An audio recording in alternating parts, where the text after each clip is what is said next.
Nah, Bapak Ibu, kita akan mengupas lebih dalam lagi tentang pemaparan prinsip afirmasi potensi dalam membangun keluarga sehat seutuhnya yang akan dilayani oleh narasumber kita, yaitu seorang hamba Tuhan yang luar biasa. Beliau adalah Bapak Budianto dan Ibu Marina. Saya akan membacakan profil beliau. Bapak Budianto dan Ibu Marina dikaruniai 2 orang anak bernama Joycelyn Jasonita dan Aldrich Jedi Cruel. Saat ini beliau bekerja sebagai konsultan sumber daya manusia dan manajemen afirmasi potensi. Beliau juga merupakan tim kepemimpinan Abalov Industri, Parenting, dan Pemuritan Keluarga. Luar biasa. Dan prinsip-prinsip berkeluarga yang beliau bangun berdasarkan nilai-nilai adalah loving God, loving people, humble, respect, excellent, role model. Dan yang paling luar biasa, moto berkeluarga yang beliau miliki adalah keluarga yang mengubahkan bangsa-bangsa. Baik Bapak Ibu, kita akan sambut bersama narasumber kita Bapak Budianto dan Ibu Marina.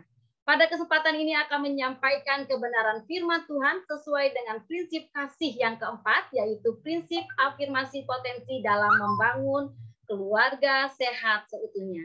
Kepada Bapak Budianto dan Ibu Marina, saya persilahkan. Oke, terima kasih Bu Selvi. Satu kehormatan dan sukacita ada di tengah-tengah Bapak Ibu sekalian. Karena tadi Bu Selvi sudah perkenalkan ini keluarga kami. Di apa yang kami sharingkan, karena kami juga masih punya anak yang SD ya. Satu Selin 14 tahun, 2 SMP, dan Aldrich 7 tahun, sekarang 2 SD.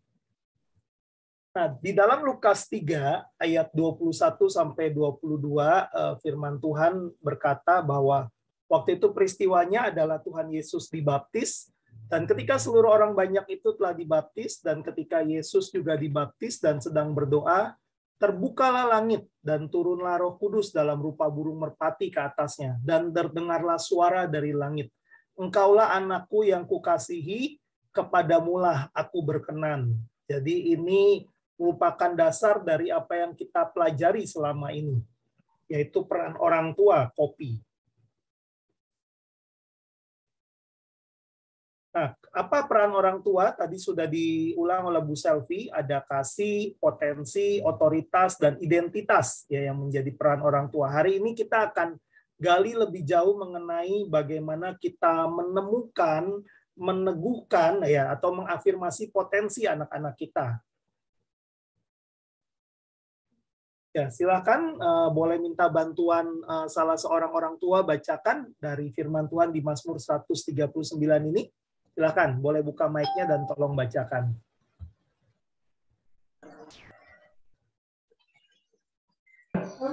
Sebab engkaulah yang membentuk buah pinggangku, menenun aku dalam kandungan ibuku. Aku bersyukur kepadamu oleh karena kejadianku dahsyat dan ajaib. Ajaib apa yang kau buat dan jiwaku benar-benar menyadari. Oke, terima kasih Pak Franky. Ini juga salah seorang teman baik kami ya. Oke, firman Tuhan di sini berkata bahwa Tuhan yang membentuk buah pinggang kita dan menenun kita dalam kandungan ibu kita. Kenapa dikatakan menenun? Karena Tuhan punya rencana yang dahsyat, punya sesuatu yang spesial. Ya, jadi kita bukan hasil pabrikan atau kalau kayak bikin baju kan garment gitu ya. Pabrik besar bukan, tapi Tuhan menenun satu persatu. Karena itu sangat terkait dengan keunikan kita. Setiap talenta, setiap keunikan yang Tuhan berikan kepada kita. Karena itu kita perlu bersyukur karena kejadian kita dahsyat dan ajaib. Ya.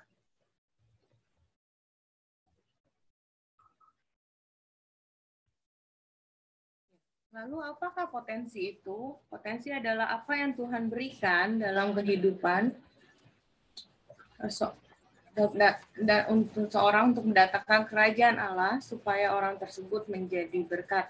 Ya, ini yang disampaikan oleh Kak Beta ya sebagai pemimpin yayasan. Jadi kita perlu aware, kita perlu sadari ketika Tuhan titipkan anak kepada kita, Tuhan juga memberikan satu paket berupa potensi, kepribadian komplit ya di dalam diri anak kita gitu. Nah, kita sebagai orang tua harus ingat bahwa apapun yang Tuhan berikan, satu paket ada di dalam anak kita itu untuk mendatangkan kerajaan Allah ya Bapak dan Ibu. Supaya anak-anak kita dapat menjadi berkat dimanapun mereka berada. Ya, potensi diberikan oleh Tuhan dan harus dikembalikan untuk tujuannya Tuhan.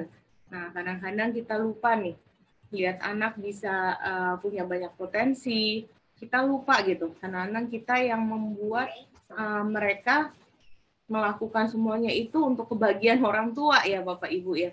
Dan harus kita aware bahwa ketika Tuhan memberikan potensi kepada anak-anak itu harus dikembalikan kepada Tuhan, dan kita sebagai orang tua punya tanggung jawab untuk mendampingi, menemani untuk anak-anak melihat ada rencana Tuhan yang besar yang Tuhan ingin anak-anak kita lakukan dan sampai kepada apa yang Tuhan inginkan, bukan apa yang kita inginkan. Ya, jadi setiap potensi anak berbeda-beda. Nah, ini secara teori kita tahu dan gampang ya, dan sering kita baca. Tapi pada kenyataannya, apalagi ya kalau mama-mama udah ngumpul gitu ya sama mama-mama yang lain, ngedengar anak yang A, dia bisa ini, dia bisa itu gitu ya, bisa punya banyak prestasi. Nah, itu perlu hati, benar-benar kita tuh sebagai orang tua tuh bisa jaga hati ya, supaya kita tidak punya sikap hati yang salah gitu. Kadang-kadang kita jadi ngiri atau kepingin anak kita tuh seperti anaknya orang lain gitu ya. Oke, bahwa potensi perlu ditemukan dan dikembangkan ya. Jadi kadang-kadang kita perlu lebih banyak perhatian dan menemani setiap anak. Kita bisa melihat bahwa anak ini tuh ya kalau dari kecil itu kita dapat lihat potensinya itu dari hobi-hobinya ya. Misalnya anak saya yang paling besar itu dari kecil udah kelihatan dia anak yang kinestetik, dia anak yang selalu bergerak gitu. Jadi kami carikan aktivitas-aktivitas yang mendukung ya, misalnya gimnastik atau menari gitu ya. Nah, ini perlu waktu dan perlu penemanan gitu ya. Kita perlu mendampingi untuk dapat menemukan dan mengembangkan potensi setiap anak-anak kita. Ya, jadi jangan bandingkan diri dengan orang lain, jangan bandingkan tapi bandingkan dengan potensi yang Tuhan berikan. Nah, ini maksudnya apa? Jadi kita nggak bisa kalau anak lain jago menari gitu. Kita pingin gitu ya anak perempuan kita lucu, dikasih dipakein baju balet gitu. Lalu kita masukin anak kita ke tempat les balet. Belum tentu anak kita itu punya potensi atau menyukai balet gitu ya. Jadi apa yang menjadi tolak ukur kita yang sebenarnya adalah harus banyak melihat dan menemukan Tuhan memperlengkapi, memberikan anak kita ini dengan potensi apa gitu. Nah, itu yang perlu kita selalu memperhatikan, menemani, dan berjalan bersama dengan anak-anak sehingga apa yang Tuhan inginkan dalam hidup anak kita itu boleh genap dan terjadi. Dan anak kita boleh menjadi berkat di bumi ini. 2 Korintus 5 ayat 16-17 berkata bahwa sebab itu kita tidak lagi menilai seseorang juga pun menurut ukuran manusia, dan jika kami pernah menilai Kristus menurut ukuran manusia, sekarang kami tidak lagi menilainya demikian. Jadi siapa yang ada di dalam Kristus, ia adalah ciptaan baru, yang lama sudah berlalu, sesungguhnya yang baru sudah datang. Nah, ini firman Tuhan yang menyatakan bahwa seharusnya kita melihat diri kita dan diri anak-anak kita seperti Tuhan melihat kita. Ya, ini kebenaran mengenai afirmasi bahwa ya ini jebakan yang umum untuk kita terutama orang tua ya, menilai menurut ukuran manusia, atau tadi istri saya sudah sampaikan, jangan-jangan bukan kasih tak sampai, cita-cita tak sampai, terus kita bukan kita turunkan ya, kita bebankan, kita lampiaskan itu buat anak-anak kita dulu. Dedi mau sekolah keluar nggak bisa, sekarang kamu harus belajar baik supaya bisa sekolah ke luar negeri, supaya bisa A, B, C. Nah, kita perlu belajar. Kebenaran firman Tuhan berkata, yang lama sudah berlalu, di dalam Kristus kita ciptaan baru. Dan Tuhan mau kita melihat anak-anak kita sama seperti Tuhan melihat mereka. Ya, gampang diomongin, tapi menantang untuk dipraktekkan. Tapi jangan khawatir Bapak Ibu, Tuhan beri kasih karunia sehingga kita bisa mewujudkannya. Nah, ini ada penelitian menarik ya. Rata-rata orang tua berkomunikasi dengan anaknya antara 19 sampai 36 menit. Ini penelitian di UK, di Inggris. Dan 70% dari hal ini merupakan koreksi atau komunikasi yang negatif ya. Ini hasil penelitian. Nah, ketika di Indonesia, saya baru baca juga artikel kemarin dan tanggal 31 dan tanggal 1 April, Indonesia masih menempati urutan ketiga fatherless country. Ya, kenapa fatherless country? Karena ayah mungkin ada secara fisik, tapi secara psikologis, secara tanggung jawab tidak ada.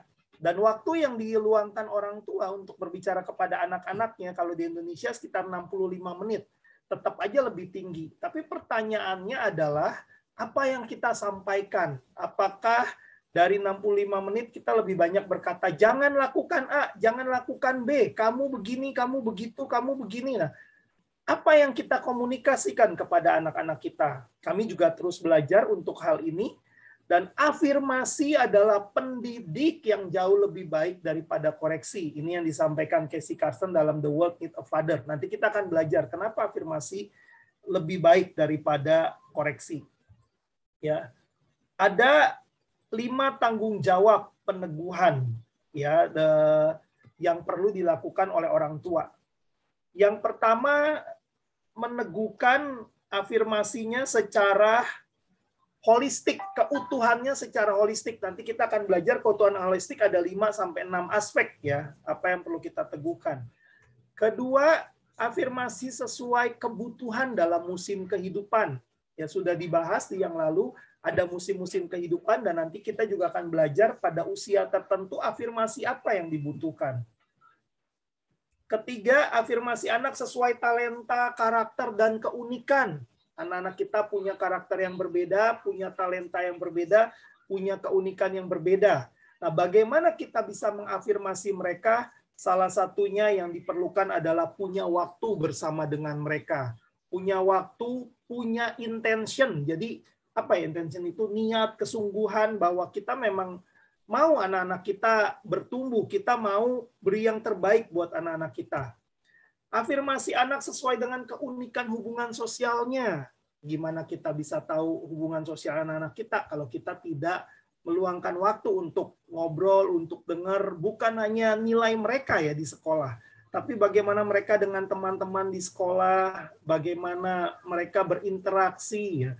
Kita perlu mengafirmasi hal-hal yang baik ataupun mengingatkan atau mengoreksi hal-hal yang tidak sesuai kebenaran firman Tuhan. Dan juga yang tidak kalah pentingnya adalah mengafirmasi atau meneguhkan identitas gender. Kamu adalah prianya Allah yang diciptakan unik serupa segambar dengan Allah. Kamu punya kemampuan untuk jadi pria yang maskulin, pria yang kuat ya. Kamu wanitanya Allah, punya roh penolong. Kita perlu meneguhkan identitas gender anak. Nah, bicara tentang meneguhkan secara holistik, ada setidaknya 5 sampai 6 aspek ya. Yaitu kalau di sini saya bahas ada 5 aspek: spiritual, intelektual, emosional, sosial, dan fisikal. Secara spiritual, anak perlu merasa dikasihi secara tulus. Kasih tanpa syarat. Bukan berarti kita bilang kalau kamu pinter, anak papa. Loh, kalau enggak anak siapa gitu ya. Anak juga perlu merasa dirinya unik. Dia diampuni. Ya, saya ulang-ulang ini juga ke anak saya yang 7 tahun. Kalau kita doa malam atau sebelum tidur, Tuhan ampuni saya untuk kesalahan apa. Dan saya ingatkan bahwa ketika kamu doakan hal ini, kamu harus yakin Tuhan sudah mengampuni kamu. Karena ketika Tuhan Yesus mati di kayu salib, Dia mengampuni dosa kita yang dulu, sekarang, dan yang akan datang. Bukan karena kamu baik, tapi karena Tuhan sudah mati buat kita. Ini perlu kita ulang-ulang. Anak juga perlu merasa bersyukur dan perlu merasa puas. Artinya bersyukur, puas, dia percaya bahwa Tuhan tidak pernah meninggalkan dia. Nah, hal ini juga perlu terus diafirmasi, pengalaman-pengalaman rohani bersama dengan Tuhan. Anak perlu merasa smart. Ya, karena smart ini saya nggak bilang pintar ya, tapi smart ini setiap orang nanti kita akan lihat ada multiple intelligence. Tidak ada anak yang bodoh. Karena Tuhan adil. Ya kalau kita lihat perumpamaan talenta ada yang 1, ada yang 2, ada yang 5, tapi setiap orang diberikan talenta oleh Tuhan. Kreatif dan dia bisa unggul dalam sesuatu. Secara emosional, anak perlu merasa dikasihi dan menerima dirinya. Ya, apalagi yang menjelang remaja ya misalnya kelas 4, kelas 4, 5, 6 mulai banding-bandingin dirinya. Mesti katakan bahwa dia unik. Tuhan ciptakan dia unik. Tidak ada orang yang sempurna, tapi setiap kita unik di mata Allah. Dia mesti belajar menerima dirinya. Secara sosial, bagaimana mereka berinteraksi dengan yang lain. Saya misalnya katakan kepada anak saya, thank you ya, kamu sudah belajar peduli. Kamu tuh baik, kamu nawarin makan, kamu mau tahu kebutuhan orang lain apa. Terima kasih ya, kamu sudah jadi anak yang peduli. Bagaimana dia menjadi pendengar yang baik, bagaimana dia mengekspresikan diri. Ditanya juga ketika salah satu afirmasi sosial adalah kita tanya, apa yang kamu rasakan hari ini? Bukan hanya dapat nilai berapa di sekolah bisa atau enggak, itu kan pertanyaan standar ya. Apa yang kamu rasakan? Kenapa kamu ngerasa sedih? Kenapa kamu merasa senang? Oh, teman saya begini ya. Kita perlu mengafirmasi sosialnya. Ataupun fisikal, memiliki gambar diri yang sehat secara fisik. Hal ini juga perlu. Dalam masa-masa perubahan, nah itu kan ada dalam sex education juga ya. Perlu diingatkan ke anak, itu hal yang wajar. Kamu misalnya tumbuh jerawat, ataupun kok saya kurus ya, Dedi, atau gimana. Enggak apa-apa, yang penting sehat. Kalau gitu kita perlu jaga kesehatan. Itu hal-hal yang fisikal. Jadi setidaknya 5 aspek ini yang perlu kita afirmasi. Satu lagi Pak Beta menyebutkan secara lingkungan. Kalau lingkungan ini bicara tentang budaya. Wow, kamu hebat loh, kamu nggak ikut-ikutan temenmu nyontek. Kamu hebat loh, kamu ketika belajar mandiri online, meskipun itu secara online, tapi kamu tetap pegang nilai-nilai jujur. Ya. Kamu nggak sibuk nanya Dedi Mami karena kamu tahu ini ulangan, ini ujian. Yaitu bagaimana nilai-nilai spiritual dia, bagaimana dia punya budaya yang baik, punya karakter yang baik secara lingkungan. Nah, meneguhkan potensi sesuai dengan musim kehidupan. 1-6 tahun yang dibutuhkan adalah afirmasi intelektual.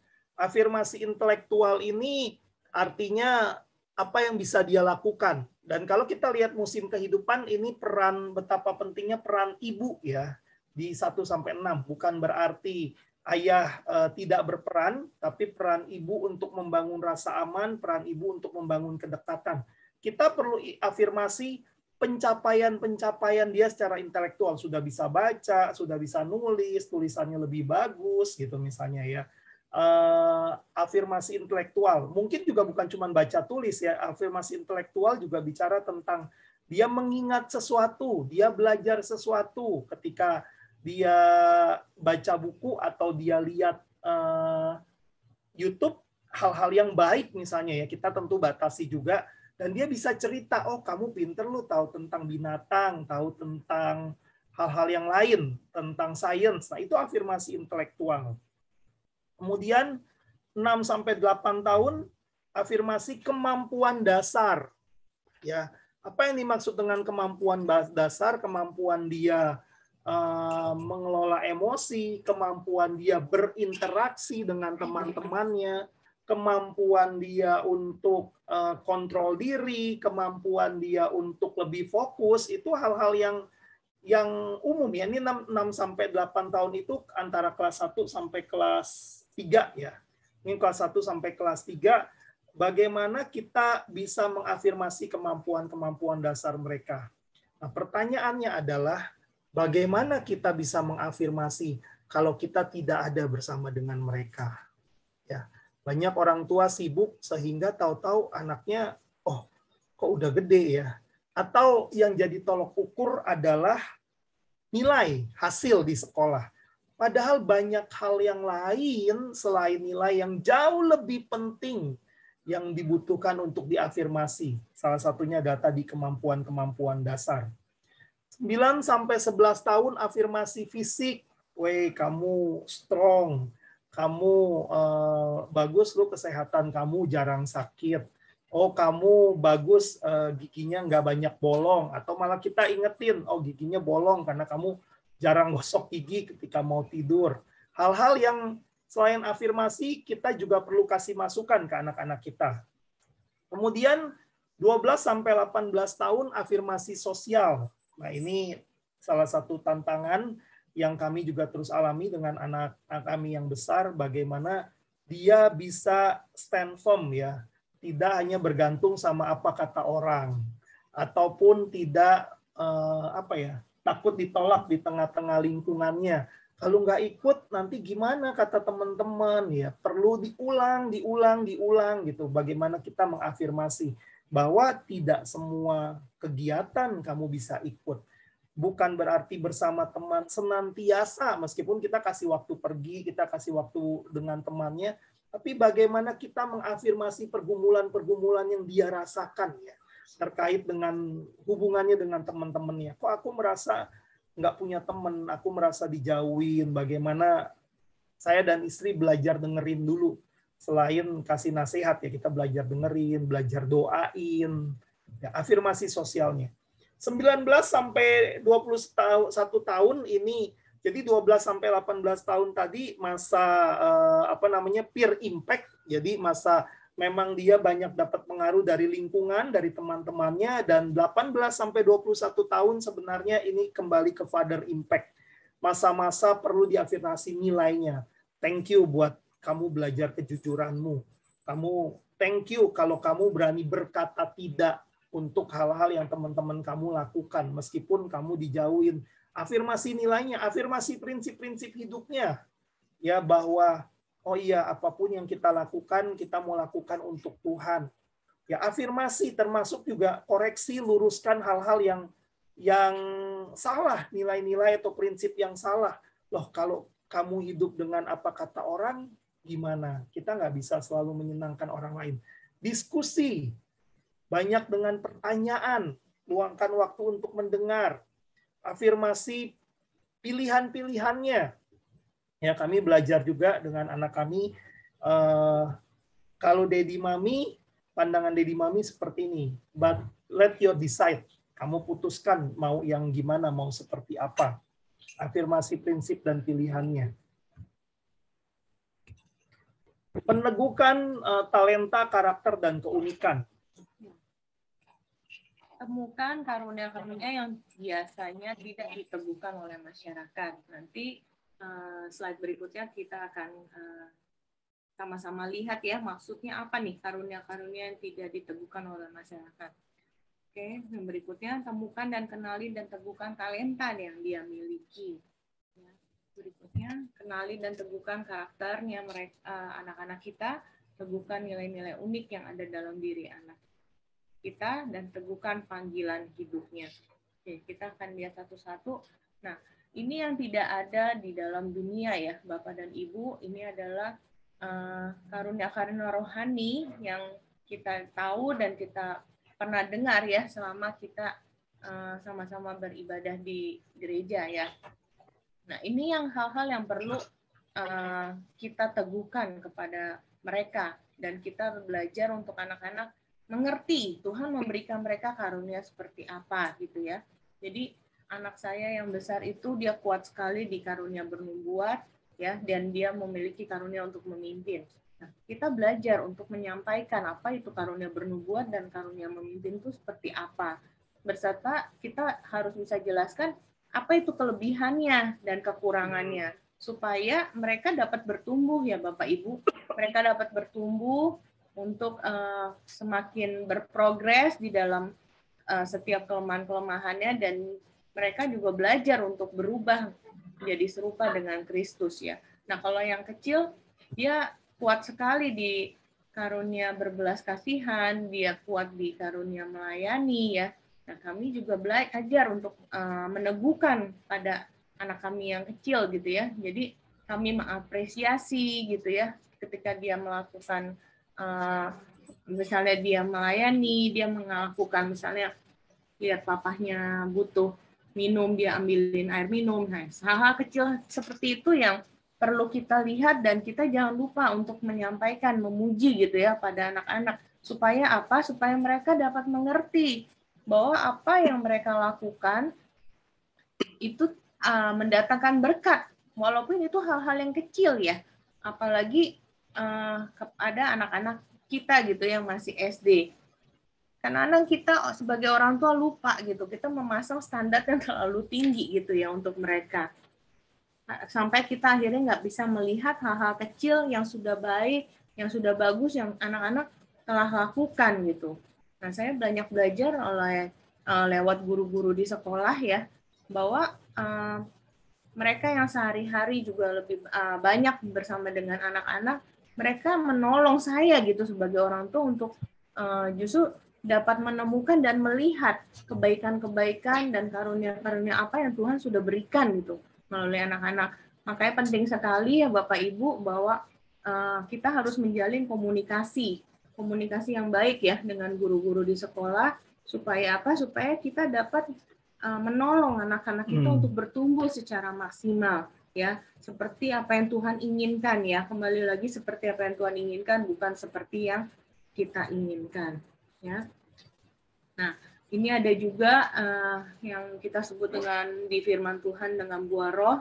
Nah, ini setiap kita perlu berubah ya. Jadi kalau di keluarga kami biasanya ketika mesbah keluarga atau lagi ngobrol bareng, biasanya kita tanya nih, bulan-bulan ini kamu lagi belajar apa? Tuhan lagi ingin kamu berubah dalam hal apa? Termasuk yang kecil, yang SD ya.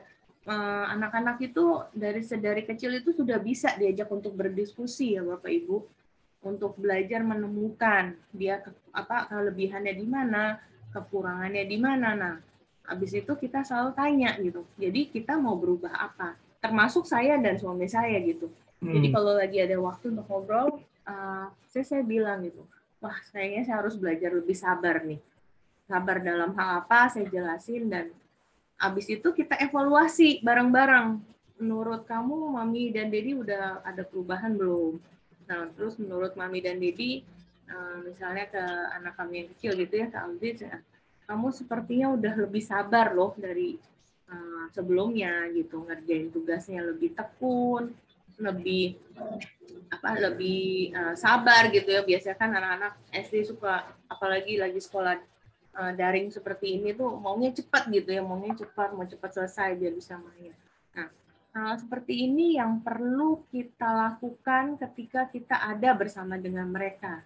Jadi penting sekali memang pertemanan itu sangat penting gitu ya. Jadi kita hadir supaya kita tahu kita bisa tolong anak-anak kita bertumbuh di area yang mana. Salah satu kelemahan terbesar orang tua adalah ketika tidak punya goal dalam mendidik anak. Mendidik anak itu bukan hanya goalnya cinta Tuhan, goalnya anak yang baik, tapi goal-goal yang lebih spesifik. Contoh, dalam 3 bulan kemarin ya misalnya ya, kami banyak belajar dengan anak kami yang 7 tahun bicara tentang disiplin. Artinya disiplin apa? Buat dia mungkin hal yang sederhana, tapi yang kami ajarkan disiplin latihan piano. Kenapa? Bukan hanya karena mau ujian, tapi bangun disiplin. Nggak boleh merasa, oh udah bisa, udah jago, terus habis itu nggak. Practice make perfect, itu yang kita terus ulang-ulang. Misalnya juga hal yang sudah baik, kerajinan. Dia lebih rajin, dia serius, fokus, ngerjain tugasnya, ngerjain pekerjaan di sekolah, ketika meskipun belajar daring atau online, hal-hal yang kami lihat dalam 3 bulan sampai bisa 3 bulan, bisa 6 bulan ya bahkan lebih, ada buah-buah roh, ada karakter tertentu yang kita mau fokuskan. Begitu juga hal yang sederhana yang kami juga belajar, misalnya saya dan istri saya tahu kita tanya sesuatu, dia bohong tentang hal itu. Wah, secara hati kan pengen marah gitu ya. Tapi kami ingatkan bahwa biasanya satu kebohongan akan melahirkan kebohongan yang lain. Kasih contoh, Dedi, Mami juga, Dedi pernah bohong. Ketika Dedi bohong ini buntutnya apa? Dampaknya apa waktu itu yang terjadi? Dan kita sama-sama belajar. Nah, hal ini nggak mungkin terjadi tanpa kita punya waktu. Ya, tanpa kita punya intensi, punya niat, punya komitmen untuk mendampingi anak-anak kita. Dan anak-anak itu ya, Bapak Ibu, mereka kita perlu jangan pernah jadi tanda kutip superhero yang selalu tanpa sempurna salah, ya. gitu. Justru saya belajar sama suami saya untuk menjadi apa adanya juga di depan mereka gitu ya. Kalau memang kita salah, kita perlu minta maaf, ya lakukan hal itu ya Bapak Ibu. Dan kalau kita tahu kita juga nggak sempurna, kita mau berubah dalam hal apa, kita juga perlu cerita gitu dengan bahasa yang kita harus pilih yang dapat dimengerti gitu ya untuk anak-anak sesuai dengan usianya gitu. Jadi mereka juga dapat melihat bahwa Tuhan yang sama, Tuhan yang dapat melakukan perubahan dalam diri orang tuanya, Tuhan yang sama juga yang dapat melakukan perkara-perkara besar dalam diri dia gitu. Jadi kita harus membawa image Tuhan bahwa Tuhan itu adalah Tuhan yang dapat melakukan hal-hal yang besar walaupun mereka masih kecil gitu, usia mereka masih kecil gitu. Dan kita harus membuat image Tuhan itu adalah Tuhan yang dekat dengan setiap kita, Tuhan yang dapat menjadi sahabat buat kita, dan apapun yang kita lakukan gitu ya untuk satu perubahan yang ke arah lebih baik, itu kita tidak lakukan sendiri gitu. Ada Tuhan yang bersama dengan kita, dan kami ajarin untuk setiap afirmasi, setiap peneguhan kami berikan itu dasarnya balik lagi kepada firman gitu ya, dengan bahasa yang kami kemas supaya bisa masuk gitu kepada anak-anak. Jadi dasarnya itu apapun juga kami kembalikan lagi kepada firman. Kenapa? Karena Bapak Ibu yang perlu ingat, apa yang kita lakukan itu tidak akan sepenuhnya dapat ada kuasanya kalau kita dasarnya adalah kepentingan kita sendiri. Tapi ketika dasar apapun yang kita lakukan adalah firman, kita menabur benih-benih itu adalah benih firman itu akan mengerjakan banyak hal pada diri kita maupun kepada diri anak-anak kita. Ya, supaya anak-anak itu juga kita bawa untuk semakin dekat kepada firman dan kepada firman dan semakin mengenal Tuhan melalui firman. Jadi anak-anak itu dapat melihat bahwa sesungguhnya Tuhan itu Tuhan yang hidup gitu. Saya banyak ngobrol gitu ya pada anak saya yang kecil gitu. Jadi dia ketika dapat masukan kalau setiap bagi raport gitu ya dari guru-gurunya, dia bilang aku ingin berubah, tapi itu nggak gampang, dia bilang gitu. Jadi saya bilang ya memang berubah itu butuh waktu dan butuh keinginan. Terlebih lagi kamu pasti bisa. Kenapa? Karena ada Tuhan di dalam hidup kamu yang menolong kamu, mengingatkan kamu untuk akhirnya kamu dapat berubah. Jadi kita harus ingat bahwa kemanapun kita pergi, apapun yang kita lakukan, lalu kita ingat bahwa ada Tuhan di sana gitu. Kita nggak pernah sendirian. Masa-masa TK dan SD adalah masa-masa kritikal untuk anak-anak belajar sehat, bukan hanya secara fisik, tapi sehat secara spiritual dan secara emosional. Dan saya berani katakan bahwa tidak cukup sebagai murid Kristus kita hanya mengajar anak-anak kita untuk takut akan Tuhan, doa dalam mezbah keluarga, tapi ada aspek yang lain yang perlu kita bangun, yaitu kesehatan emosional.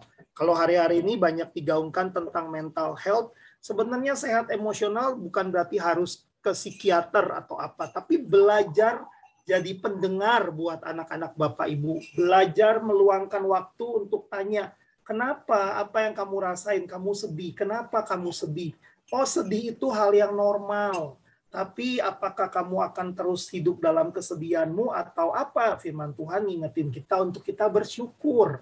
Tapi ada proses, ada waktu yang harus diinvestasikan. Saya banyak belajar hal ini, saya dengan istri maupun dengan anak-anak, kita mau keluarga yang sehat seutuhnya. Bukan hanya takut akan Tuhan, gitu ya, tapi secara emosional juga sehat, berani berkata tidak, berani stand firm, punya penguasaan diri. Ya. Nah, yang lainnya, kecerdasan majemuk. Ternyata anak yang pintar atau cerdas itu bukan hanya satu saja ya, tapi banyak. Di sini dulunya ada 8, sekarang ada 9 kecerdasan. Kecerdasan alam, kecerdasan musikal, kecerdasan logika matematis, ya, kecerdasan eksistensi. Eksistensi biasanya nih punya pertanyaan-pertanyaan yang mendalam. Kenapa ya habis kalau meninggal kemana? Kenapa Tuhan ada? Siapa yang menciptakan Tuhan? Karena pertanyaan-pertanyaan yang, aduh ini kok nanyanya kayak gini ya, tapi jangan-jangan dia punya kecerdasan eksistensial, yang dia punya ketajaman berpikir, kecerdasan interpersonal, membangun hubungan, kecerdasan kinestetik, nih anak-anak yang nggak bisa diam, wah pecicilan, segala macam. Jangan-jangan kecerdasannya kinestetik atau kecerdasan tubuh, koordinasi tubuh. Bahasa, ya banyak yang ini bawel, cerewet, padahal anak ini punya kecerdasan bahasa, ya punya kecerdasan untuk ngobrol dengan temannya, intrapersonal, merenung secara dalam tentang dirinya, kecerdasan ruang, spasial, dia bisa gambar 3 dimensi, dia bisa cepat mengingat tempat, dan lain-lain. Jadi tidak ada anak yang bodoh. Pertanyaannya, kita punya waktu nggak untuk explore? Kita punya waktu nggak untuk main dengan mereka? Kita punya waktu nggak untuk ngobrol? Kita punya waktu nggak untuk nganterin les? Bukan cuma nganterin les matematika, nganterin les fisika, bukan hanya les pelajaran. Saya salut sama istri saya, anak kami yang pertama dan kedua, kami selalu katakan kalau kamu mau les sesuatu, kamu tertarik sesuatu, minimum 6 bulan.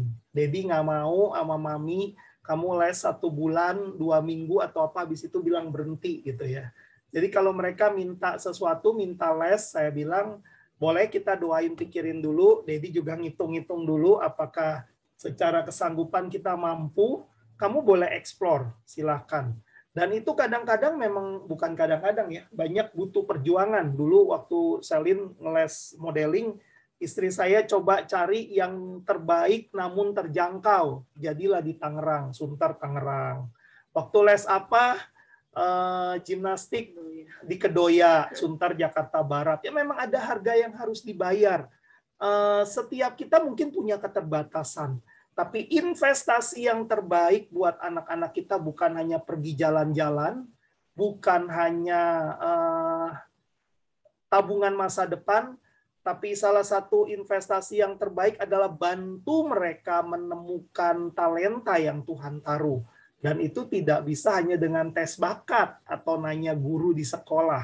Tapi bagaimana kita mendampingi ekspor, kadang-kadang bikin harus rela rumah berantakan karena anak saya yang kecil suka eksperimen, kadang-kadang harus ke pasar beli cuka, beli macam-macam untuk nyoba telur digimanain, tapi saya lihat oh iya ya, dia sedang mengembangkan kecerdasannya yang mana. Ya, Bapak Ibu, jadi ketika kita nemani anak itu juga misalnya ngeles ya, atau belajar, itu kita harus perhatiin. Nah, jadi apa yang saya lakukan biasanya ya, Bapak dan Ibu, waktu anak saya ngeles, mereka ngeles, saya tuh doain mereka gitu. Begitu juga, nggak cuma berdoa untuk mereka ketika mereka pergi ke sekolah, tapi kami sebagai orang tua juga waktu mereka ngeles, khususnya ya, saya berdoa gitu, saya ambil waktu untuk berdoa, apalagi kalau dia lagi masuk ke materi yang sulit gitu ya. Saya ambil waktu untuk berdoa untuk mereka gitu, biar Tuhan tolong mereka untuk bisa melakukan tekun, walaupun sering kali gagal, tapi mereka nggak patah arang gitu ya, nggak patah semangat. Lalu habis pulang les biasanya saya ajak ngobrol, di mobil saya ajak ngobrol. Saya tanya, tadi gimana, kamu seneng nggak, bagian apa yang sulit gitu. Dan biasanya karena itu sering kami lakukan, jadi anak-anak sudah terlatih. Tadi gimana aku, Mami? ada masukan nggak buat aku gitu. Nah itu yang membuat akhirnya anak-anak berasa orang tuanya mendukung gitu, dan mereka nggak berjuang sendiri untuk di dalam progresnya mereka. Nah yang paling surprise itu untuk anak saya yang kecil ya, main musik, dia suka musik sekali gitu. Jadi waktu masuk masa pandemi, awal-awal kelas itu dia terkenal anak yang sering bolak-balik kelas gitu ya. Mr. Leo salah satunya juga yang pernah jadi guru di sekolah anak, yang mungkin pernah tahu ya, pernah ingat gitu ya anak-anak saya tuh seperti apa gitu kinestetiknya ya. Jadi kalau khususnya yang kecil, dia itu kalau ke toilet di kelas itu bisa sampai 8 kali ke toilet. Jadi kerjanya bolak-balik, akhirnya gurunya taruh dia di ruang di meja belajarnya itu paling dekat sama toilet gitu. Jadi khusus anak saya, dia nggak perlu minta izin, boleh langsung kabur gitu loh ke toilet. Nah begitu juga waktu dia ngeles musik cuma setengah jam, bolak-baliknya bisa 3 kali. Pokoknya anak saya yang kecil tuh paling terkenal sering pecicilan gitu, bolak-balik, dan progresnya lambat sekali gitu. Nah begitu masuk pandemi, saya udah putus asa gitu. Maksudnya waktu pas datang belajar aja, dia hasilnya tidak memuaskan gimana di rumah gitu, karena background kami nggak ada yang musik gitu, yang nggak ada yang bisa piano. Tapi saya bilang ya udah, kasih saya kesempatan, coba dulu 1 bulan, saya mau lihat gimana gitu, satu bulan atau sampai 2 bulan. Akhirnya sangat surprise gitu ketika belajar di rumah. Jadi saya dengerin gurunya ngajar, saya temenin dia, akhirnya saya bisa ngajarin dia gitu, nemenin dia, dan akhirnya dia ngerti. Karena model anak yang ini adalah anak yang hubungan interpersonal gitu. Jadi buat dia itu adalah penderitaan kalau dia belajar itu nggak ditepuk, nggak dirangkul gitu ya, terus nggak dikasih kata-kata penguatan gitu. Nah buat dia itu ada yang kosong dari tangki hatinya dia gitu. Jadi sebenarnya itu yang dia butuhkan. Jadi nggak cuman temenin dan dikasih pengertian, tapi dia butuh gitu, betul ditepuk pundaknya gitu ya, betul dipeluk gitu. Nah itu yang membuat dia akhirnya malah banyak perubahan. Justru yang surprise itu banyak sekali perubahan yang terjadi pada anak saya yang kecil. Sampai kepala sekolah di sekolah musiknya itu surprise sekali gitu. Oh ini Aldrich yang dulu yang suka bolak-balik ke toilet sekarang udah bisa seperti ini gitu. Jadi bukan sekedar kita sebagai orang tua bukan sekedar nganternya doang atau bayarin anak itu ngeles doang, tapi kita pun berproses gitu. Dan buat saya nggak gampang ya, saya cenut-cenut gitu loh waktu nemenin dia piano, karena pertama saya nggak suka musik, yang kedua saya benar-benar buta dan sama sekali nggak ngerti gitu. Tapi itu adalah yang disebut dengan pertemanan, kita menemani dan kita ada untuk menolong anak-anak kita bertumbuh di dalam setiap potensi yang Tuhan berikan. Tanggung jawab utama mendidik anak bukanlah terletak pada guru ataupun pembina sekolah minggu atau pembina kega. Tapi tanggung jawab utama mendidik anak Tuhan berikan kepada orang tua. Jadi bagian kita bukan hanya menyerahkan, kan udah dilesin, kok nggak bisa-bisa, kan udah ikut ini, kok nggak bisa-bisa. Bagian kita untuk ambil tanggung jawab, kenapa, bagaimana progresnya. Nah beberapa jebakan terbesar untuk anak tidak berkembang potensinya adalah yang pertama tadi, mimpi tak sampai. Orang tua dulu pengen jadi model, akhirnya nggak jadi, anaknya yang dituntut jadi model. Atau orang dulu mau ngeles musik nggak bisa, kamu udah dilesin nggak bisa-bisa juga. Kita mesti cek, ini saya yang mau atau memang benar-benar anak saya yang mau. 1, sampai. 2 adalah segala sesuatu dikaitkan dengan uang. Hari-hari ini saat teduh Abba Love Industri belajar untuk bagaimana kita belajar untuk tidak cinta uang. Apa artinya cinta uang? Kadang-kadang kalau anak mau les ini, janganlah, itu nggak bisa buat cari duit. Buat apa les gambar? Nggak dihargain. Buat apa les nari? Penari misalnya nggak punya masa depan atau apa. Segala sesuatu dikaitkan dengan uang. Padahal pemikiran kita belum tentu benar dan banyak yang salah. Jadi bakat anak-anak nggak berkembang. Alami, belajar alam. Kamu mau jadi petani, ya. Padahal itu talenta yang Tuhan berikan. Dan Tuhan sudah berikan itu untuk mengelola bumi sesuai dengan kelebihannya masing-masing. Yang ketiga yang sering kami temukan dengan para orang tua adalah kata malas atau nggak mau keluar dari zona nyaman. Lesnya terlalu jauh. Aduh, kayaknya nggak punya waktu dah. Dan kita tidak izinkan anak-anak kita berkembang. Memang ada harga yang harus dibayar untuk menggali, menemukan, eksplorasi, mendampingi sampai anak menemukan potensinya. Nah, yang berikutnya meneguhkan hubungan sosial. Ya, tiap anak itu punya keunikan biasanya 2 di antara karakteristik ini ya. Kalau kita pakai pendekatan DISC misalnya, dominan, intim, stabil, cermat gitu ya. Anaknya termasuk yang mana? Anak saya yang pertama lebih ke cermat stabil ya. Jadi bagaimana dengan cermatnya dia belajar tepat, dan kita selalu ingatkan bahwa thank you kamu punya certain standar, tapi juga kamu harus belajar lebih fleksibel. Nggak semua orang punya standar yang sama seperti kamu gitu ya. Atau anak saya yang kedua punya karunia dominan cermat ya. Kita kalau kamu nggak boleh nyuruh-nyuruh, kamu nggak boleh memanipulasi. Tapi bagaimana mendorong dia jadi pemimpin yang melayani, pemimpin yang caring, ya misalnya. Itu hal-hal yang sederhana. Atau, ini nggak usah terlalu dipikirin ya, ini Kak Beta hanya sampaikan, jadi saya tampilin juga, ada pendekatan lain namanya MBTI. Ya, sekarang tes-tes gratisnya juga banyak.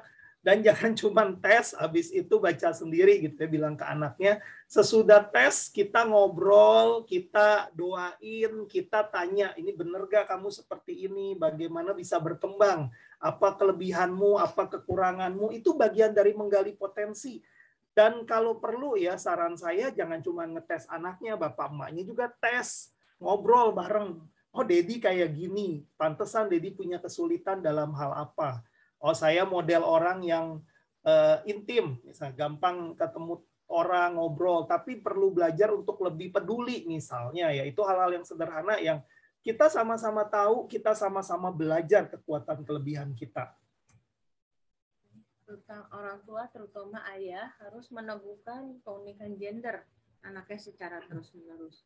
Ya, jadi seperti apa contohnya untuk anak-anak kita? Kalau anak perempuan perlu peneguhan bahwa mereka itu feminim gitu ya. Jadi bukan berarti lalu anak laki-laki tentang maskulin. Jadi bukan yang kita temuin gitu ya, Bapak dan Ibu suka jadi main lucu-lucuan gitu ya. Anak perempuan, anak laki-laki dipakein baju anak perempuan, rambutnya kayak dikuncir atau di make up gitu loh. Nah, itu yang sering ditemui gitu. Padahal kita sebagai orang tua perlu mengulang-ulang terus-menerus bahwa mereka itu adalah anak-anak yang diciptakan sempurna, laki-laki dan perempuan. Ya, jadi kalau untuk anak laki-laki, sang ayah gitu ya perlu menegaskan bahwa dia adalah laki-laki yang luar biasa. Dia akan Tuhan pakai untuk jadi penolong, untuk jadi pemimpin, akan Tuhan pakai untuk menjadi imam gitu ya. Nah, bentuknya seperti apa sehari-hari, bahwa kayak contoh nih simple yang kita lakukan kalau untuk Aldrich gitu ya, kita bilang ayo kamu sebagai laki-laki tolong bantu ya, tolong bantuin, misalnya lihat ada bawa barang berat atau emak-emaknya atau apa saya atau cicinya gitu ya, ayo kamu nggak usah diminta bantuin ya, bantuin bawa. Nah itu perlu dilatih gitu ya Bapak dan Ibu, dan perlu dikasih taunya berulang-ulang. Lalu, ayo kamu karena laki-laki, kamu nggak boleh kasar sama perempuan, karena beda fisik dan tenaganya laki-laki sama perempuan tuh beda gitu ya. Nah, kalau untuk anak perempuan, kita perlu terus ingatkan mereka bahwa, ayo tanggung jawab ya, setiap barang-barang yang kamu sudah pakai dikembalikan, karena kamu akan menjadi penolong gitu. Kalau kamu akan jadi penolong buat saudara-saudara atau papa dan mama gitu ya. Dan belajar untuk melihat hari-hari ini, kata belajar untuk melatih anak kami itu yang besar. Kalau dia kan sangat cermat sekali, dia bisa ngelihat gitu kalau ada acara yang kurang beres atau masih banyak kekurangan.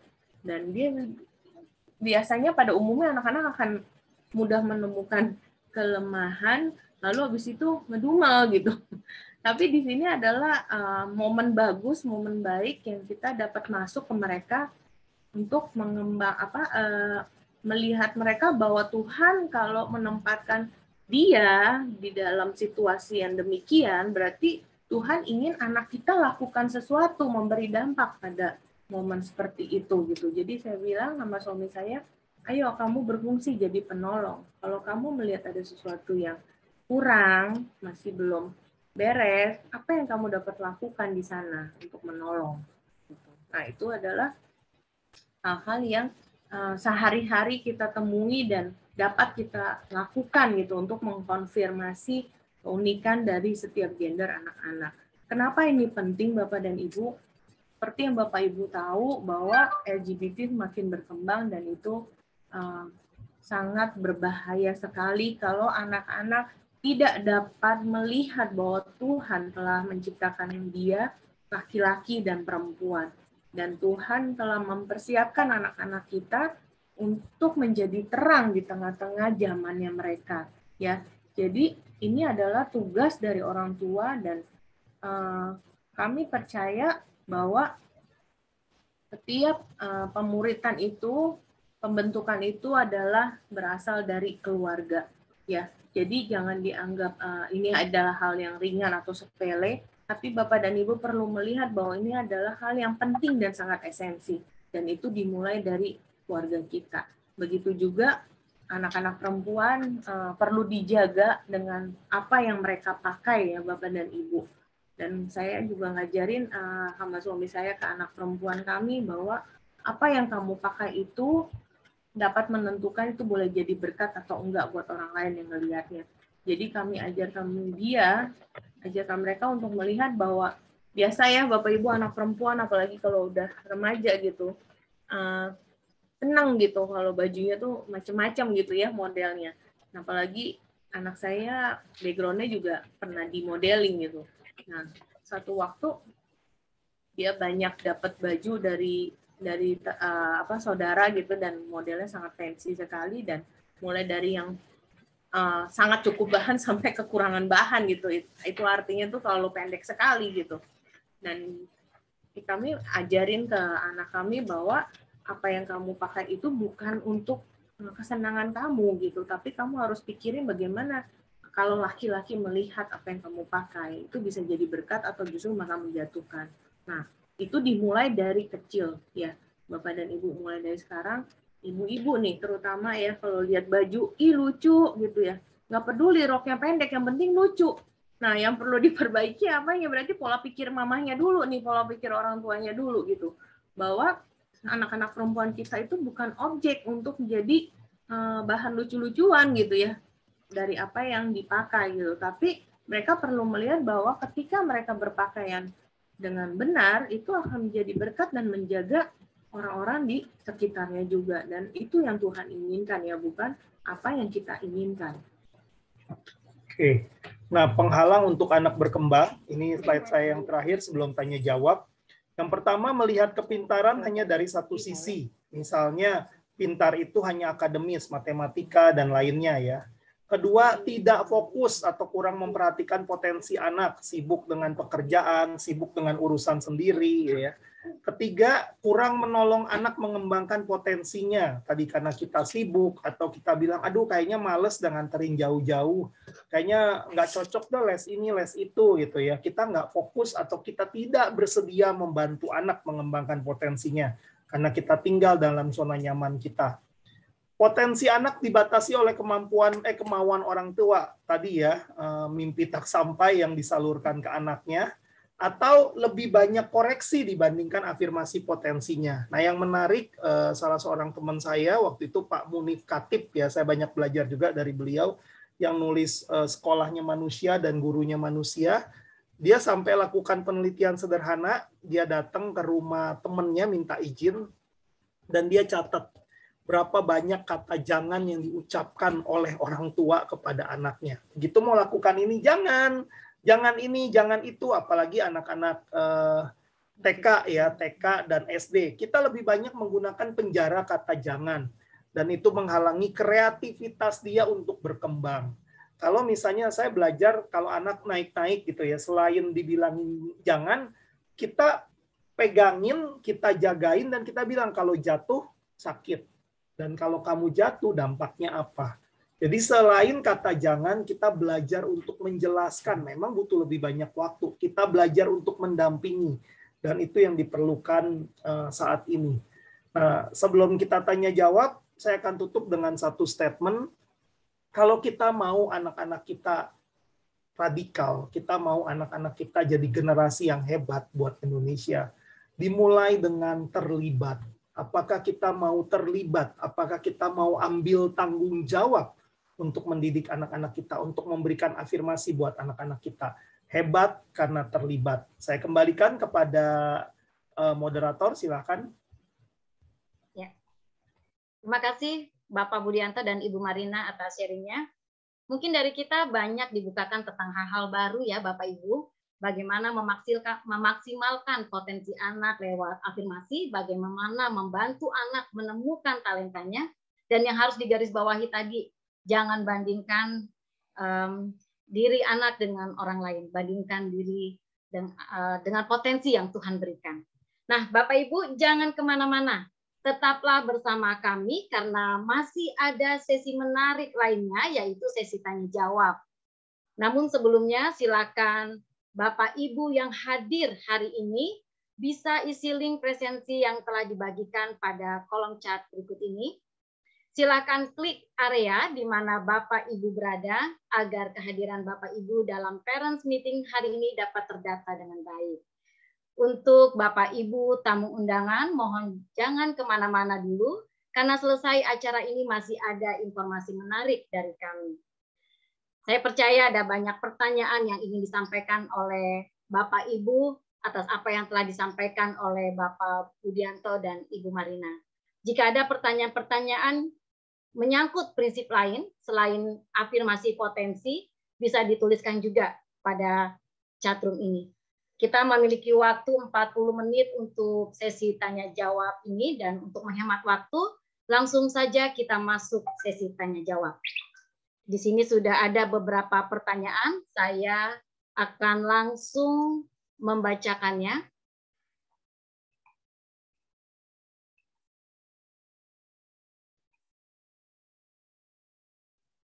Ya. Shalom Bapak Ibu, anak saya kelas 1 SD. Saat ini kami mau mencari tempat kursus atau les, tapi kami pertimbangkan apakah yang kami beri les tambahan itu baiknya untuk membantu mengatasi kekurangannya, ataukah untuk menggali potensinya atau bakatnya. Sedangkan bila kami tanyakan ke anaknya, dia akan menyebutkan yang dia mau. Tetapi saat kemarin mencoba trial di tempat les matematika, dia terlihat belum ada motivasi dalam dirinya. Akhirnya kami putuskan tidak ikut. Bagaimana nih Pak Budianto atau Ibu Marina? Oke, kelas 1 SD memang agak sulit memutuskan ya. Jadi memang kalau ditanya dia mau, kalau saran saya sih gini. Memang ketika les itu kita perlu, apalagi anak-anak, jangan cuma 1 kali.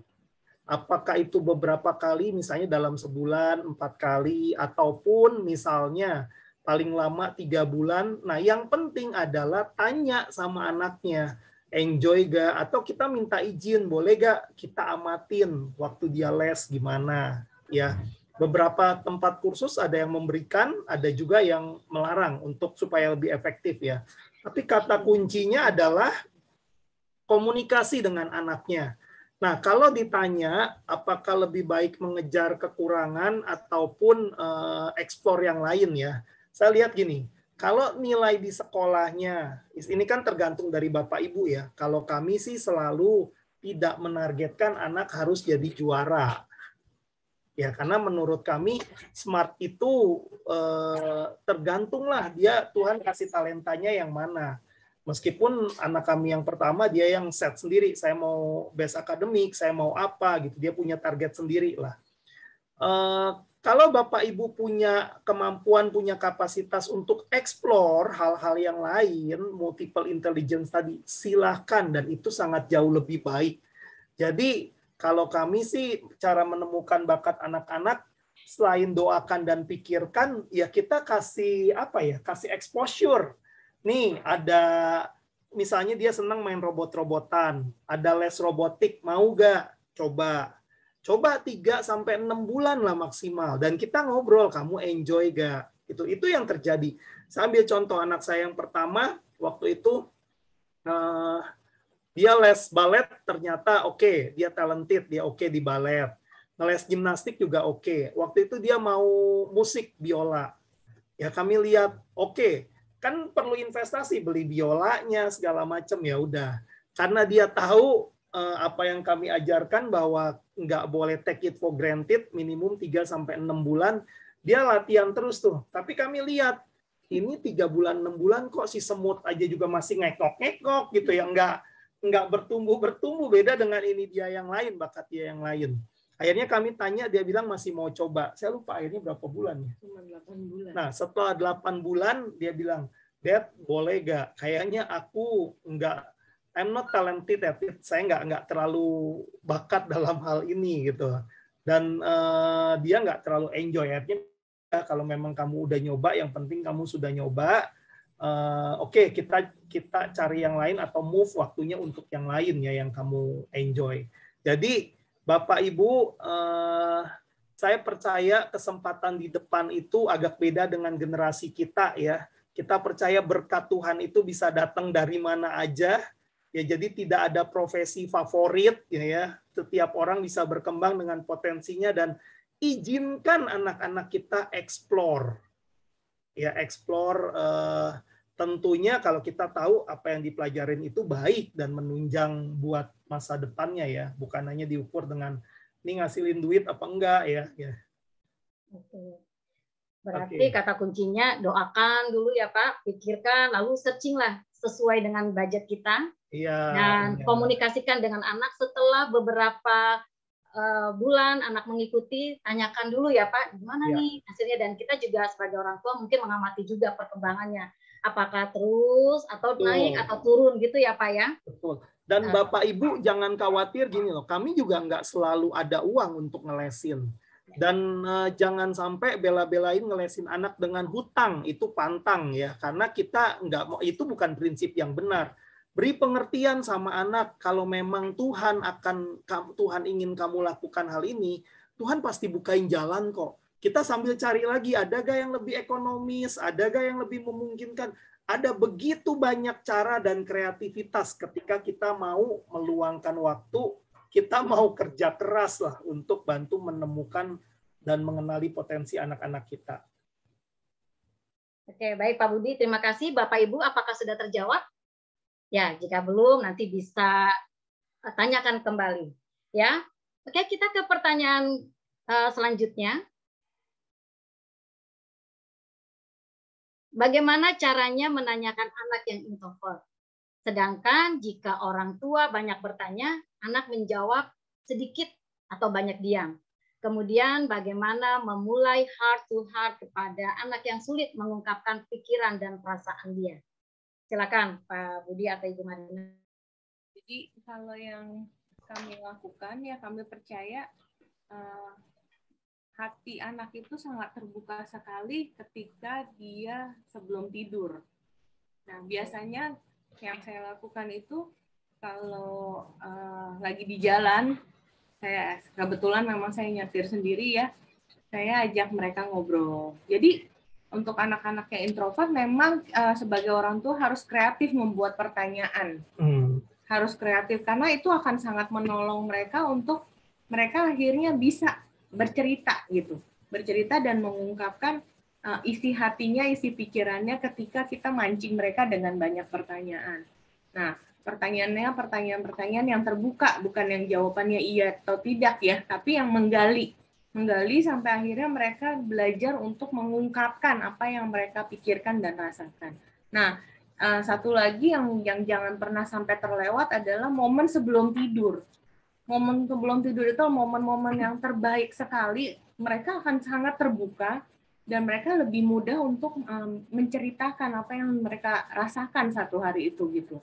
Nah, banyak hal-hal yang bikin kami kaget justru ketika kami luangkan waktu untuk ngobrol sebelum tidur. Nah, tapi ya kembali lagi di momen-momen itu biasanya ketika saya ngobrol, saya pikirin pertanyaannya, dan saya berdoa gitu dalam hati supaya apa? Supaya saya dan suami saya bisa masuk ke hidup mereka dan berdoa mendukung mereka, dan banyak justru pemulihan justru yang terjadi gitu loh di saat-saat ngobrol seperti itu. Jadi ternyata kami baru tahu dia mungkin males gitu ya, kelihatannya males ngeles atau gimana, ternyata ada juga karena mereka minder. Temennya udah bisa nyampe mana tapi dia belum bisa gitu.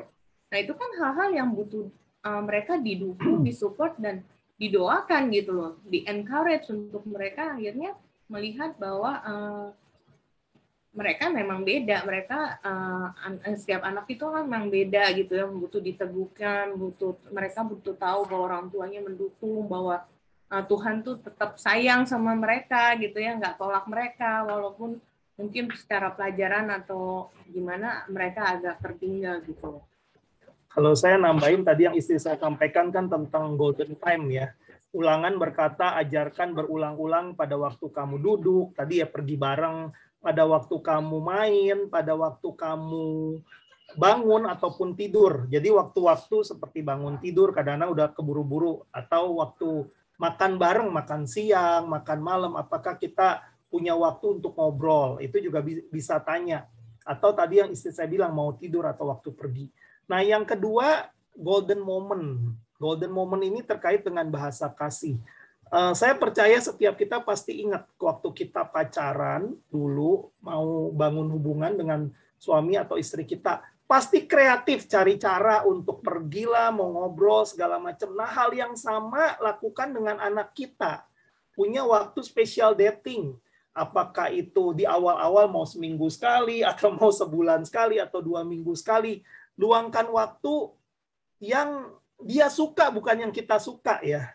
Misalnya bahasa kasihnya adalah give, pemberian. Ya udah kasih sesuatu, ketika dia senang, kita ngobrol, masuk ke topiknya.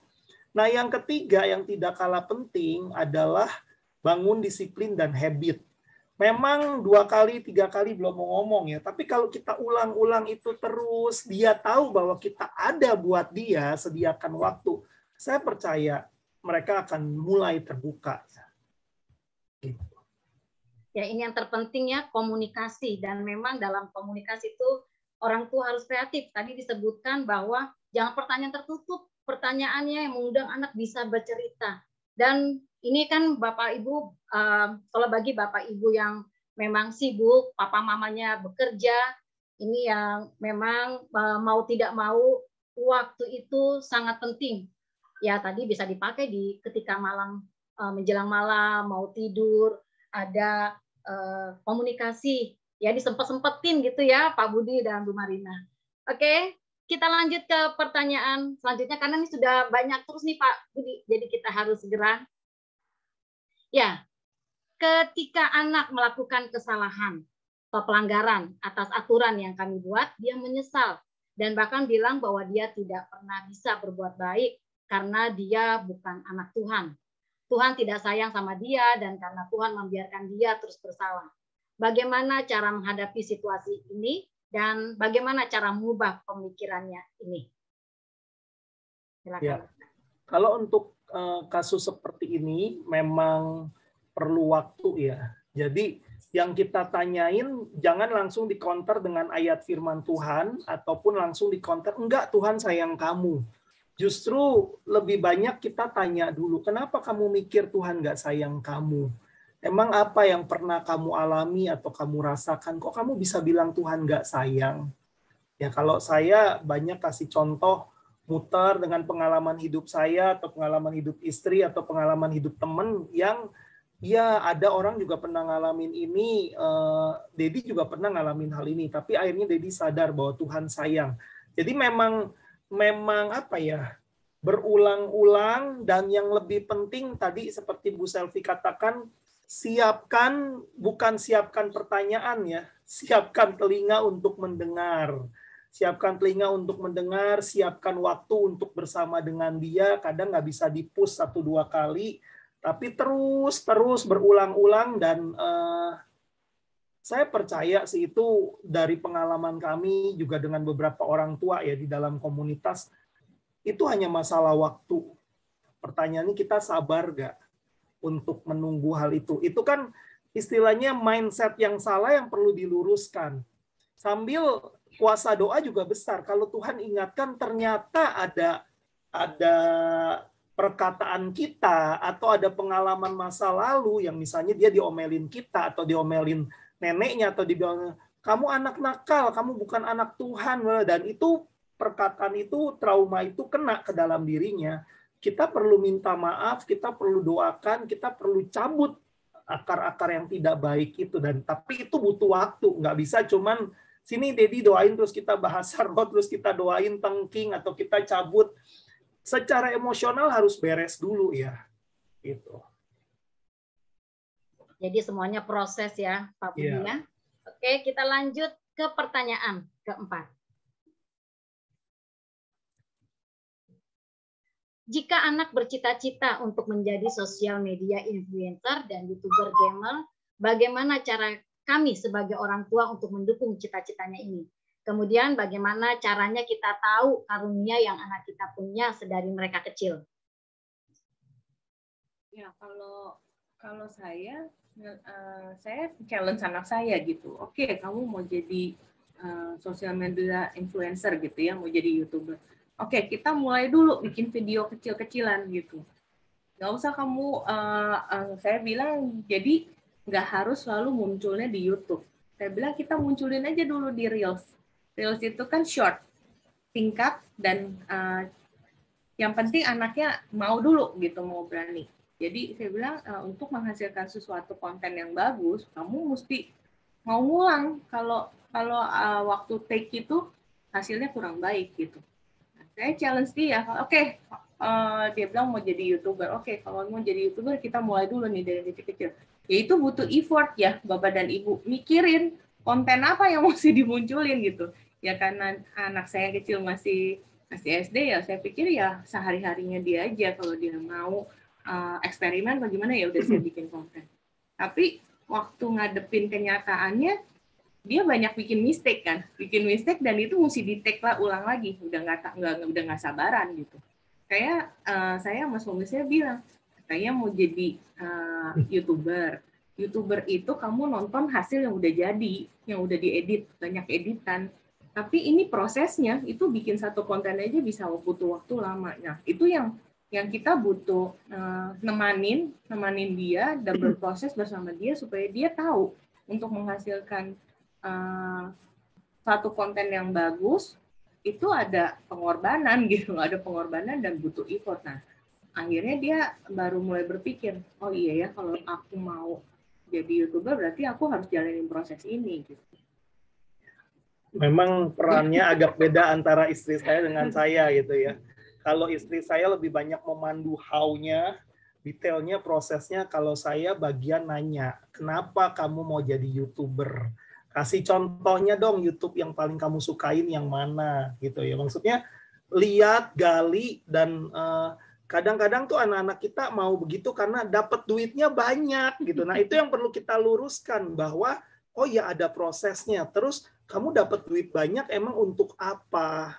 Kenapa gitu? Nggak salah untuk punya uang banyak atau kaya, tapi juga tujuannya apa? Apa rencana Tuhan di balik itu? Jadi kita bawa selalu ke emang kamu yakin ini yang Tuhan mau? Kamu enjoy gak ngerjainnya gitu? Itu yang dilakukan. Dan saya biasanya sih juga sambil cari-cari contoh ya. Jadi anak-anak kan bisa punya idola. Sambil kita luruskan, saya cari nih kalau dia mau begini, yang anak Tuhan yang ada di bidang itu tuh siapa ya yang bisa jadi panutan, kenapa? Jadi ya tiap kita mainin perannya masing-masing lah. Kalau istri saya detail memang dari sisi prosesnya ya. Ya jadi yang kata kuncinya sebenarnya jangan dibilang jangan dulu gitu. Nggak boleh ya. Itu apaan tuh gitu. Itu prosesi apa? Jangan-jangan kita orang tuanya yang ketinggalan zaman. Kita orang tuanya yang nggak mengikuti perkembangan teknologi. Memang kalau memang generasinya mereka sudah sampai teknologi yang begitu canggih, ya nggak apa-apa, yang penting diarahkan saja gitu ya, kayak suami saya bilang.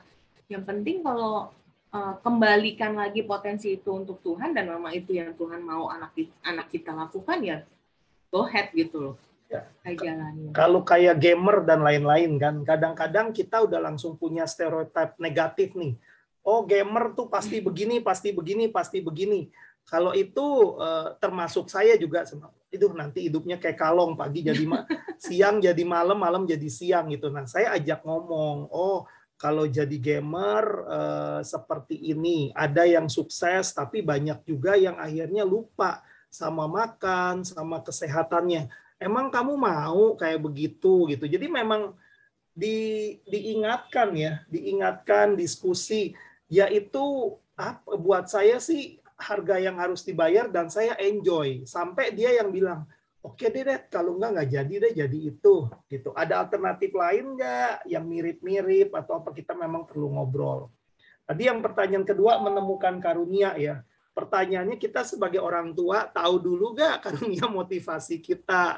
Iya, tahu nggak itu masing-masing apa? Nah, kalau Bapak Ibu ini mungkin bisa tanya ke Fasel, PKS Bapak Ibu, atau ke pemimpin, atau juga cari-cari tahu, browsing. Ini kira-kira kalau yang suka memberi itu ciri-cirinya apa? Gampang kasih hadiah ke orang, yang melayani itu apa namanya?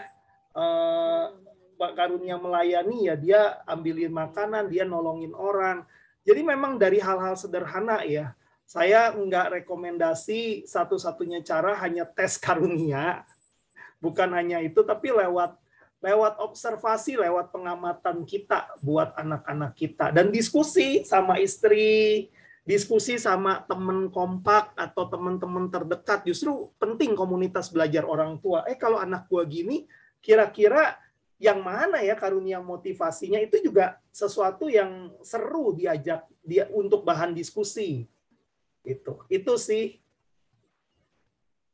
Contohnya dengan kegiatan seperti ini ya Pak. Ya, jadi, salah satunya banyak hal ya. yang kita orang tua. Jadi Bapak Ibu memang tidak harus tes karunia, karena ini bisa lewat komunikasi. Kemudian Bapak Ibu bisa browsing nih, bisa lewat observasi bagaimana kasih karunia yang bukan kasih karunia yang putra putri Bapak Ibu. Ini bisa dilihat. Oke, kita ke pertanyaan selanjutnya ya Pak. Ya, Shalom. Saya ingin bertanya mengenai afirmasi potensi anak sesuai musim kehidupan. Bagaimana bila lewat masanya? Dan apakah afirmasi setiap musim itu bisa diulang walau lewat musimnya? Oke, jawabannya bisa. Tentu bisa. Jadi, Redeem the Time itu juga di dalam bukunya Casey Carsten menjelaskan, dan kami juga banyak ketemu kasus-kasus Bapak Ibu tidak ada pernah kata terlambat. Ya, kalau kita baru sadar Tuhan bicara sama kita saat ini, ya bertobat. Lakukan bagian kita. Cuman jangan fokus gini. Misalnya, oh dulu 1-6 saya belum pernah afirmasi fisiknya atau afirmasi intelektualnya. Jadi kita ngulang dari 1-6 gitu. Bukan itu. Kita biasanya yang pasti kalau kita tahu sekarang musim kehidupannya apa, saat ini masuk dari sisi itu dulu, dan ada waktu-waktunya bilang gini, misalnya ya tadi afirmasi intelektualnya. Oh iya, sorry ya kalau Dedi sama Mami mungkin yang lalu terlalu sibuk, jadi nggak sadar kamu tuh sebenarnya pinter gambar, kamu tuh sebenarnya pinter matematika gitu. Yuk, coba boleh nggak bikin gambar lagi? Boleh bikinin gambar buat Mami, boleh bikinin gambar buat Dedi. Ini akan Dedi simpan, kita pasang di meja kerja atau apa. Nah, itu kan bentuk afirmasi juga gitu. Jadi pasti bisa, kami sudah banyak alami dengan berbagai teman-teman, mau yang udah telat 20 tahunan pun gitu bisa. Kalau Bapak Ibu lihat video Kabeta, itu saya salah satu saksi yang waktu itu kebetulan hadir waktu proses bar mitzvahnya Kak Beta ya, bagaimana Kak Beta yang sudah 58 tahun, Pak Beta minta diteguhkan kembali karena dia merasa ada sesuatu yang kurang gitu. Jadi jangan khawatir, nggak ada kata terlambat. Yang pasti sediakan waktu dan punya hati untuk mendengar, untuk ngobrol ya sama anak-anak tadi ya. Tidak pernah ada kata terlambat ya Pak. Oke, siap. Kita ke pertanyaan selanjutnya. Bagaimana dan apa yang harus dilakukan sebagai orang tua agar dapat menyeimbangkan kecerdasan majemuk dengan kewajiban belajar sekolah yang normal? Kemudian bagaimana jika seorang anak tidak terlihat tertarik dalam hal apapun? Bagaimana caranya untuk bisa mengetahui intelijensinya? Ya, jadi sebenarnya memang ini ada satu kesulitan tersendiri ya kalau saya lihat. Sekolah-sekolah formal itu banyak tugasnya, banyak ulangannya gitu ya. Jadi kadang-kadang kita perlu lihat dulu nih. Kalau saya dengan suami saya melihat anak-anak kami itu memang bukan yang sangat kuat di akademis, walaupun dapat prestasi di dalam bidang akademis. Jadi saya dan suami saya itu mencari sekolah yang dapat mendukung kegiatannya di luar sekolah gitu. Jadi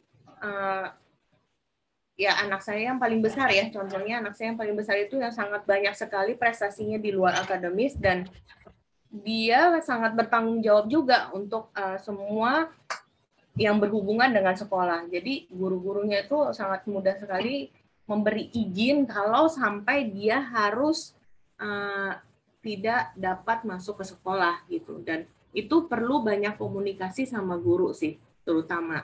Jadi bentuknya mendukung seperti apa memang harus dicari. Misalnya hari Sabtu kalau memang ada les atau ada waktu yang anak-anak kita ingin lakukan gitu ya yang tidak berhubungan akademis, alangkah baiknya anak itu hari Sabtu jangan ditambah dengan les yang berhubungan dengan akademis lagi gitu. Nah, memang perlu dicermati, perlu dilihat. Kita nggak bisa paksakan bahwa anak kita harus berprestasi di sekolah, atau jangan-jangan kita perlu melihat juga nih, anak kita kesulitan tidak ya dengan akademis, atau memang dia spesifik benar-benar dia punya talenta justru kuatnya di luar non akademis. Nah, itu perlu banyak ngobrol dengan faselnya atau dengan teman-teman komselnya, mungkin yang anaknya juga memiliki kesamaan yang sama gitu dengan anaknya, atau yang paling baik saya dan suami lebih banyak ngobrol sama guru-gurunya. Jadi guru-guru dan orang tua dapat bekerja sama nih untuk mendukung mengembangkan potensi anaknya. Oke. Kalau pertanyaan yang kedua tadi terkait dengan intelijensia ya. Bagaimana menemukan intelijensia, benar ya? Benar, Pak. Oke, saya tayangin dikit kali ya supaya lebih kebayang konteksnya. Jadi bagaimana tidak terlihat tertarik dalam hal apapun, bagaimana cara mengetahui intelijensianya. Saya tampilin slide ini sebentar. Jadi, nah kalau di slide ini Bapak Ibu lihat ya yang tadi katanya ada 9 multiple intelligence. Nah, saya kasih contoh aja misalnya gini. Kalau naturalis, kalau dia suka pergi keluar alam, dia suka dengan bunga, dia suka dengan binatang, yang dia punya bakat naturalis. Itu misalnya contohnya mau piara anjing lah, segala macam binatang mau dipiara gitu. Jangan-jangan dia memang punya kekuatan atau kecerdasan naturalis. Nah, kalau musikal misalnya, kita kan banyak dengar musik itu membantu otak kiri, otak kanan gitu ya. Ya nggak ada salahnya, coba aja tes les musik. Kalau memang kayaknya nggak bakat, ya udah di stopin gitu. Logika matematis ya, tahu dari nilai-nilainya di sekolah. Eksistensial, dia banyak pertanyaan-pertanyaan yang sulit nggak yang dia ajuin, atau dia kadang-kadang diem, orangnya perlu ditanya. Nah, itu biasanya mirip-mirip nih, yang eksistensial ataupun yang intrapersonal. Ya, diajak ngobrol, senang diskusi. Bahasa, bukan hanya tanda petik tadi ya, bawel, banyak ngomong gitu. Tapi kok dia tertarik dengerin lagu Korea, lagu lain, bahasa-bahasa, ya itu kan punya ketertarikan. Jadi kalau menurut saya, kita pastikan dulu explore, kasih kesempatan kayak ruang nih. Seneng nggak dia main Rubik, main yang susun-susun balok segala macam-macam. Jangan-jangan dia punya kecerdasan ruang, atau dia maunya olahraga mulu, kinestetik, atau dia kerjaannya sering dapat teguran gurunya karena yang lain belajar dia ngobrol. Itu interpersonalnya tinggi. Ya, ada hal-hal yang kita lihat jadi pemantiknya dan kita kasih kesempatan ya. Jadi kalau menurut saya sih nggak ada jalan lain selain explore dan enjoy the journey. Temenin anak-anak kita. Saya bukan nggak percaya sama tapi itu akhir yang bisa dilakukan setelah dia explore. Lebih baik dia explore dulu. Jadi multiple intelligence test dan lain-lain itu mengkonfirmasi, bukan untuk melabel anak-anak kita gitu. Kalau saya sih lebih pakai pendekatan jadi, itu. Jadi kalau menemukan kecerdasan intelektual. Ya, Pak Budi, terima kasih. Jadi itu cara terakhir ya Pak, kalau misalnya kita lihat kondisi anak seperti ini, lalu kita bisa pakai cara ini. Dan yang pasti ada kerjasama juga nih antara orang tua dengan guru. Guru akan informasikan apa saja yang terjadi di sekolah, kemudian dari orang tua juga demikian, sehingga ketika satu bisa menemukan sama-sama nih. Begitu ya Pak Budi ya? Oke, kita lanjut ke pertanyaan selanjutnya.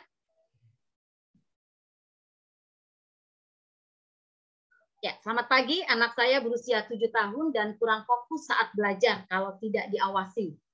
Ketika waktu belajar, dia suka bermain sendiri. Anak ini sangat kreatif dalam bidang seni dan umur sekarang suka membantah dan melawan serta tidak mendengarkan nasihat orang tua. Bagaimana cara untuk menanggapi hal seperti ini? Kemudian bagaimana jika hubungan anak dan orang tua sudah tidak harmonis? Harmonis di sini lebih untuk kepercayaan, komunikasi antara anak dan orang tua dari dua pihak yang sudah dalam kondisi tidak nyaman. Apa yang seharusnya dilakukan? Kalau hal seperti ini ya mungkin anak ini memang termasuk anak yang aktif, nggak bisa duduk diem, dan anak-anak kreatif ya. Anak saya juga struggle gitu loh dalam hal ini gitu. Tapi kita belajar gini, kita harus memisahkan mana yang esensi. Jadi kalau dia butuh waktu untuk belajar, untuk duduk, ya saya dan suami saya bilang gitu, orang itu akan tidak merasa dihargai kalau guru kamu lagi ngomong, tapi kamunya pecicilan jalan-jalan. Jadi ada waktunya memang kamu duduk, kamu harus dengerin. Sama seperti kamu, kalau kamu lagi bicara, mami atau dedi nggak fokus sama kamu ngerasa dicuekin kan? Kamu nggak ngerasa didengar. Nah, jadi itu yang yang perlu memang anak saya itu untuk belajar dan berubah. Itu udah porsinya dia gitu ya. Dan saya lihat dari inputan guru-gurunya untuk dia lebih fokus, dan gurunya pun juga udah mereview 3 bulan kemudian anak ini udah lebih fokus gitu, udah lebih bisa diam, lebih bisa partisipasi. Kalau ditanya dia suka masih coret-coret atau gimana, iya masih dilakukan, teman porsinya udah berkurang. Nah, usia 6 sampai 8 tahun itu memang tanda petik ya masa-masa ngeyel, karena mereka ngerasa mulai beranjak besar gitu. Udah tahu, entar kalau dibilangin udah tahu katanya bilangnya gitu ya. Dan kita bisa bilang Dedi Mami bukan hanya bilangin kamu karena kamu udah tahu. Buktinya kamu lakukan hal yang lain kok dari yang kamu tahu gitu. Kalau kamu mau dihargain, kamu mau dibilang tanggung jawab, please show to us. Ayo tunjukin. Dan itu jadi kita perlakukan mereka apa ya, bukan cuma nggak boleh gitu terus kita ngotot-ngototan. Ada waktunya kami juga sempat terjebak marah, tapi yang lebih penting adalah why dan diskusinya. Ketika kamu ngotot kayak tadi, Dedi Mami sedih loh, kamu nggak belajar obey, karena kalau taat itu adalah melakukan tanpa menunggu, tanpa harus ini. Kenapa perlu obey? Dijelasin. emang butuh waktu ya berulang-ulang, tapi itu yang perlu dilakukan. Dan Bapak Ibu jangan kaget, itu memang masa-masanya ya, 6 sampai 8 tahun tuh banyak perubahan, mulai dari dia yang dulu manis banget kok sekarang berubah gitu. Tapi kita perlu siap lah. Ya, itu ada masa-masa transisi ya, dan biasanya kita tanya gitu. Oke, dia kadang-kadang jawabannya sepertinya agak melawan gitu ya. Saya tanya, jadi kalau kamu lakukan hal yang demikian lagi, yang salah tadi, kalau memang kamu udah tahu Mami Dedi harus bagaimana sama kamu, mau diingetinnya seperti apa gitu, biar mereka berpikir dan mereka tentukan gitu. Dan biasanya mereka ya opsinya ada diem atau mereka bilang oke, kalau aku lakukan yang salah diingetin aja. Oke, saya bilang ngingetinnya caranya gimana yang kamu mau. Ya. Oke, gitu.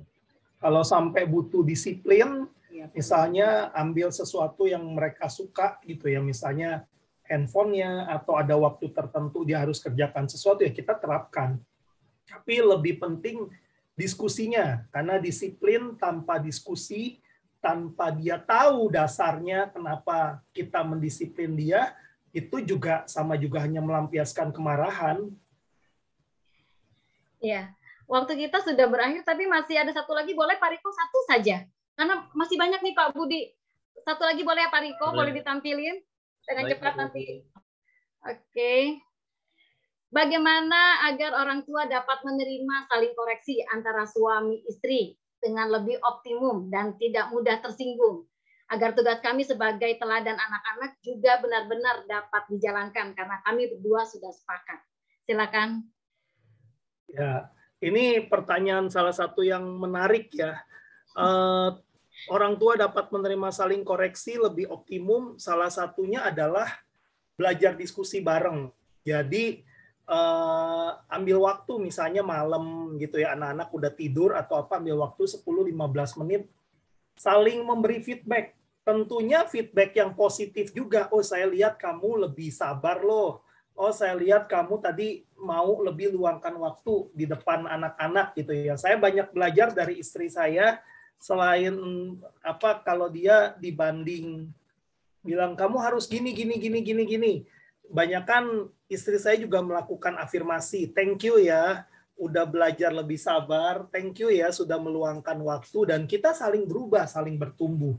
Selain itu juga doa bersama juga hal yang penting ya untuk terus bangun komunikasi. Nah, saya percaya Bapak Ibu yang menanyakan hal ini berarti sudah sadar akan hal itu, sekarang tinggal prakteknya.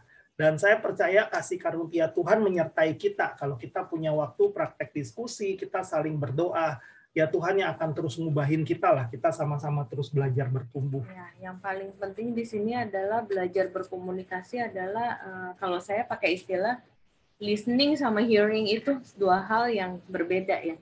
Kalau listening itu kita dengerinnya pakai hati.